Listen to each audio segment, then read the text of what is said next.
Sr. Presidente, Dr. João Costa Pinto, agradecer-lhe a sua presença cá, acho que foi bastante elucidativo, até para fazer a revisão da matéria dada e a partir daqui vamos para a frente falar nas próximas audições sobre a venda do novo banco e sobre a venda dos ativos com imparidades. E a primeira pergunta, uma vez que tocou nesse tema, prende-se exatamente com isto. O novo banco nasce a seguir à resolução do BES com um balanço novo, que supostamente tem ativos novos, ativos bons, considerados bons. O BES já tinha sido avaliado pela Ernst & Young, pela KPMG, pela PwC e eventualmente outras auditoras no âmbito do CIP, do OIP e do ETRIC. Pelo menos do ETRIC 1, do ETRIC 2, os problemas já estavam identificados. E a minha questão é, se acha plausível, com todas estas auditorias que existiram anteriormente à resolução do BES, que fosse possível criar um novo banco com um balanço mau? Será que o balanço era mau no momento da criação do novo banco? E, necessariamente, isto entronca com uma outra questão.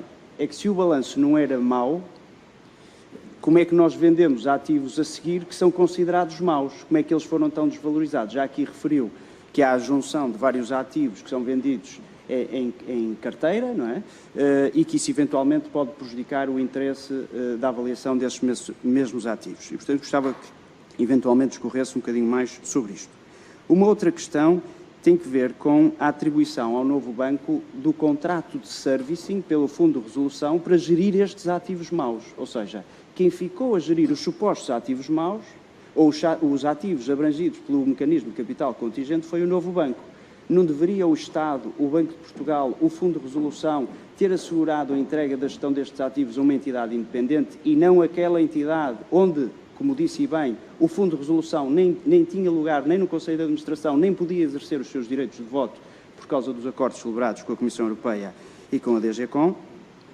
Uma outra questão, a garantia de Estado angolana.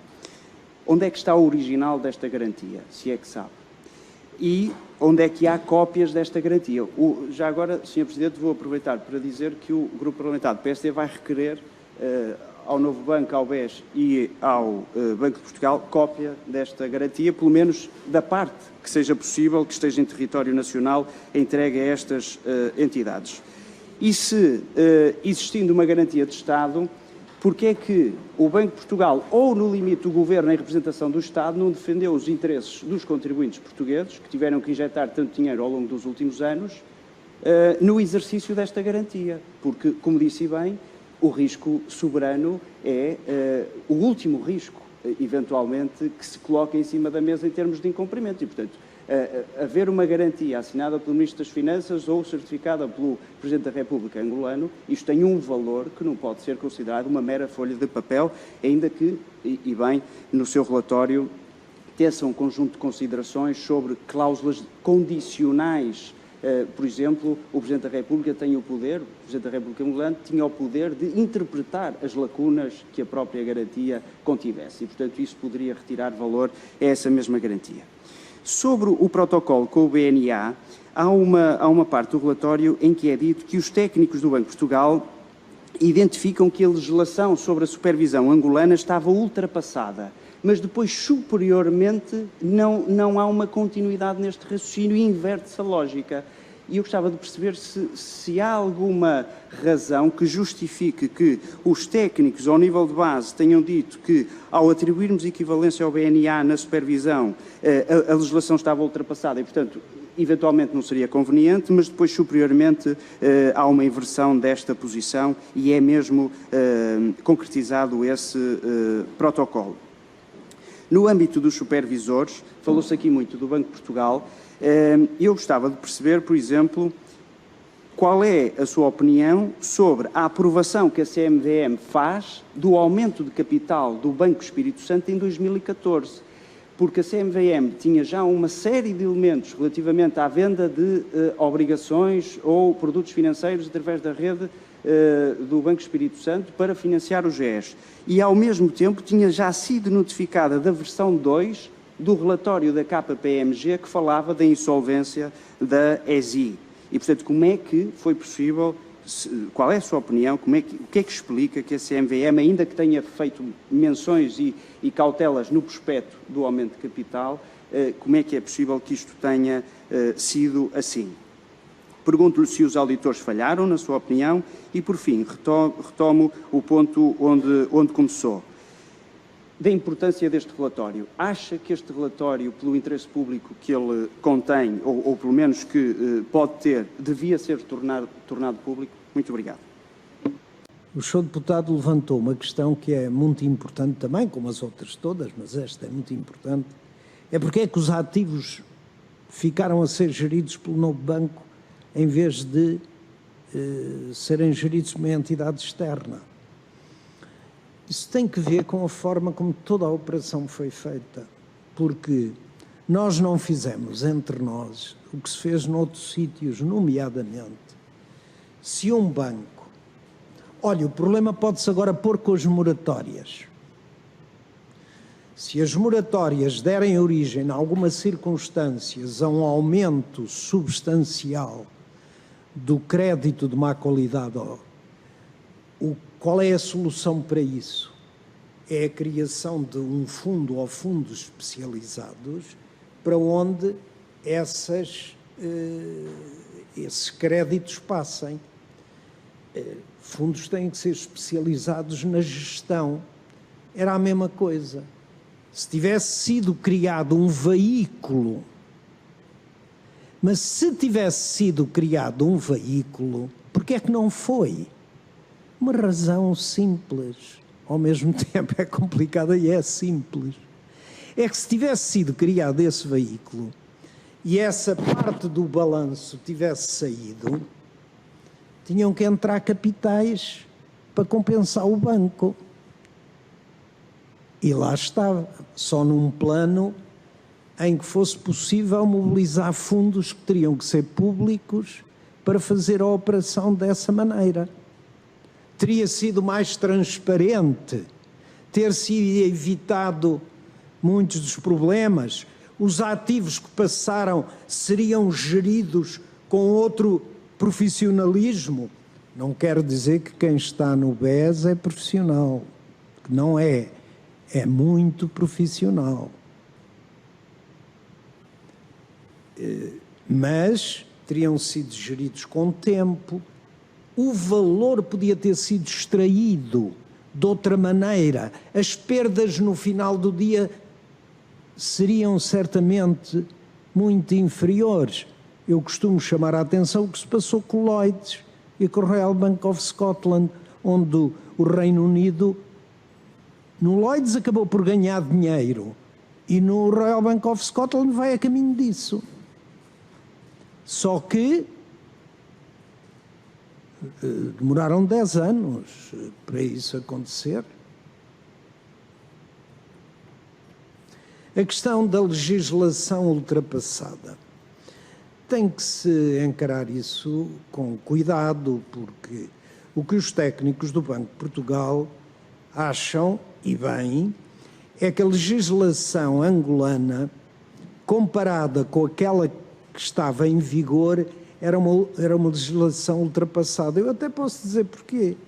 É que muitos dos países de expressão portuguesa, quando tiveram que criar as suas próprias instituições e enquadramentos jurídicos, pediram apoio a técnicos portugueses, nomeadamente o Banco de Portugal. Era natural que esses técnicos utilizassem e se inspirassem na legislação que nós tínhamos. Mas era uma legislação ultrapassada porque, entretanto, tinha evoluído. Agora, era a que era.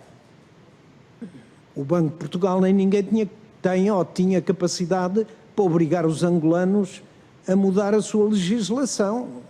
É a que é.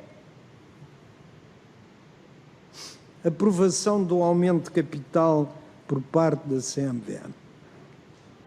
Os senhores deputados sabem que este é um assunto de enorme sensibilidade. Eu aqui limitar-me a dizer que o que diz o relatório da Comissão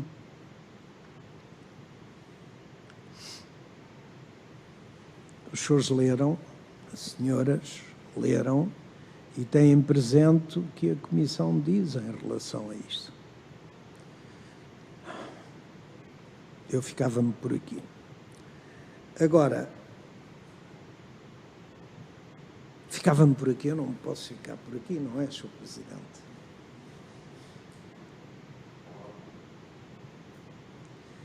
É evidente que, no momento em que a emissão, o aumento de capital se concretizou, havia informação muito importante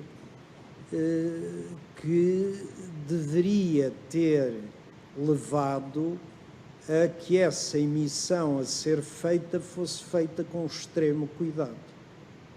Em particular, não devia ter sido vendida no retalho e, então, devia ter sido colocada numa discussão direta com investidores institucionais que tivessem capacidade para avaliar o risco. Esta é a minha opinião. A última questão, se o relatório devia ser tornado público.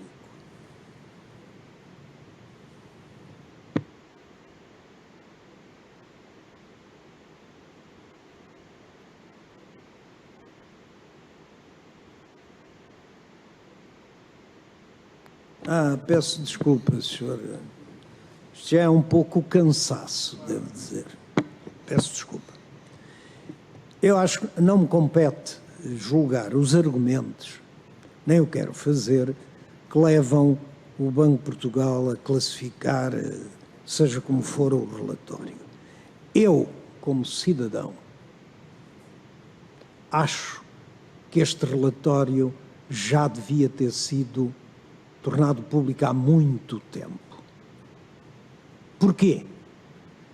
Porque acabou por mitificar o relatório. O relatório acaba por ser mitificado.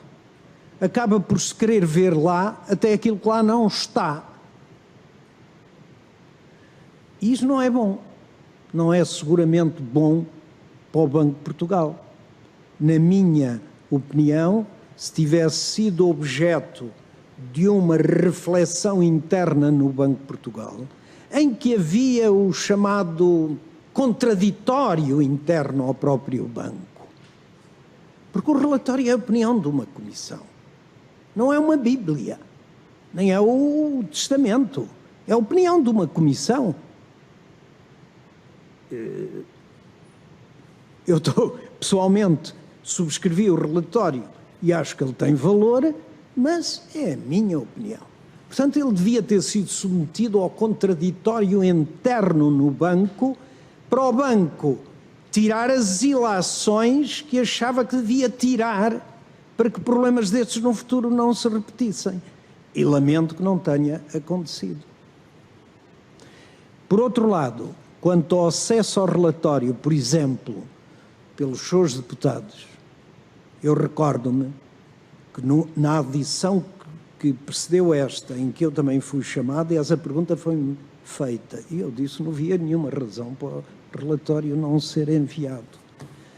Mas, como cidadão, acho que em democracia os deputados têm acesso a tudo o que releva para o interesse público. Se há, porventura, questões de interesse de Estado que têm de ter cuidados, é para isso que os parlamentos têm comissões especializadas e ajuramentadas onde esses relatórios vão.